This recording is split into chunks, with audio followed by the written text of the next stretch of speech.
Lauren, pre-season's done and dusted. The real stuff starts on Sunday. How prepared is the team? As prepared as we possibly can be. I mean, you get more than enough lead into your round one opponent. So, yeah, we're so excited that our first game is here at Alberton, and to be playing against Fremantle, who've always been a really good side, and it's a side we're yet to beat. So it is very exciting. We've got a few big cogs coming back with Bowers and Staddart. How do you prepare against them coming back into the side? I think you expect Bowers and Staddart to be as good as they've ever been. We've certainly seen them in form in their trial games. So, yeah, looking forward to coming up against two very experienced players who have always been exceptional performers for Fremantle. How's Indy Tahoe? She looked like she was moving pretty well. Yeah. It must be huge for the group to have her back after so long. Yeah, Indy's obviously had more than enough time out of the game and has worked really, really hard, particularly this year. So, yeah, she's available for round one selection, and she's been exceptional through this pre-season, particularly since she's been full contact. Lauren Young had her first training without the contact hat on, though, as well. She must be pretty happy.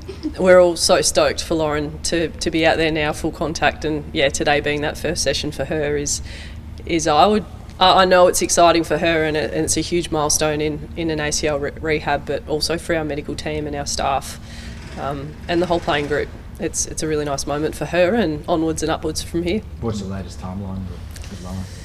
I think it's around a month or so, probably 4 or 5 weeks. Yeah. So, yeah, now that she's full contact, you obviously need to go through some more progressions in the rehab. It's not just an instant click your fingers and available, which we would all love, but we have to do it the right way. What did you learn from the 2 pre-season games going into round 1?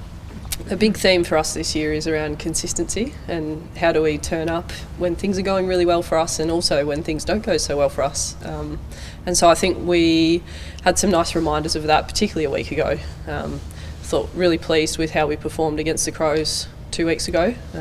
It's obviously a team in regular season we're yet to beat, and on the scoreboard it was in our favour at the end of that game. And then with different conditions and different opposition style of game, we didn't see as much consistency against Collingwood as we would have liked. And I also think there's some healthy and timely lessons out of that going into our season. Largely you lean into the fact that we've had a really strong pre-season, as you'd expect all teams to have had so far, and some strong form against the Crows. So, yeah, we're excited for Fremantle now and for the 4 points on the table this week. What's the key to applying that every week? How do you get the consistency every week?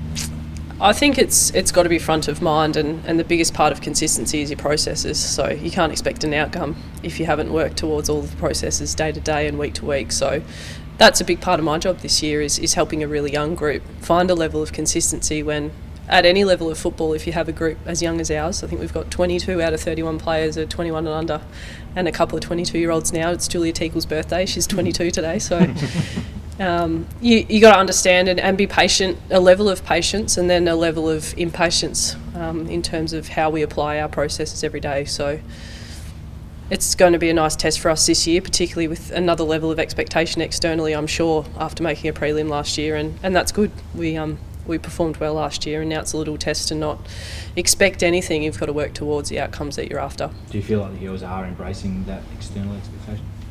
We don't really talk about it. Yeah, I've mentioned it because all of you are standing in front of me. No, we worry about ourselves, and what we talk about internally is most important, and it's up to everyone else out externally what they think and what they expect. Do you think that they can actually block that out though? I think the most important part of my role and all of us internally at the football club is that we focus on what's in front of us, and largely what we control is ourselves.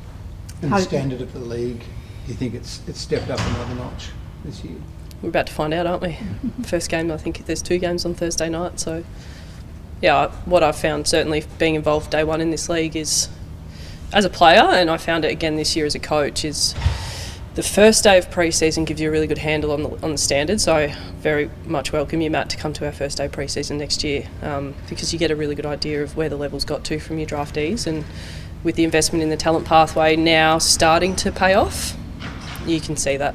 So I think the best evidence is day one of pre-season from what I've seen over the last 10 seasons, and I think the challenge of a short fixture that we have is some of the best footy that teams can play often comes later in the year, and you're seeing that in the men's comp too.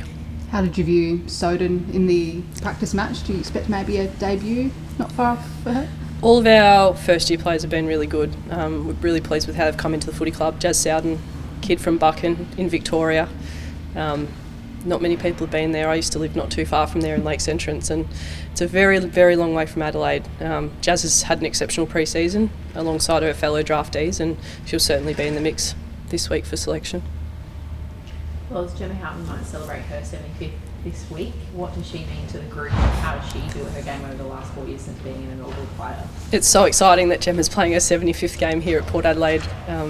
She's obviously supported the football club from afar, based in Perth as a younger person, and I think she's been a really important player to the whole league. Her time at Fremantle, she was just an absolute star of the competition, and then had some significant challenges away from football, and to back herself in and to move from Perth away from her family and come here to Port Adelaide and start fresh and try something new with an expansion team in this competition.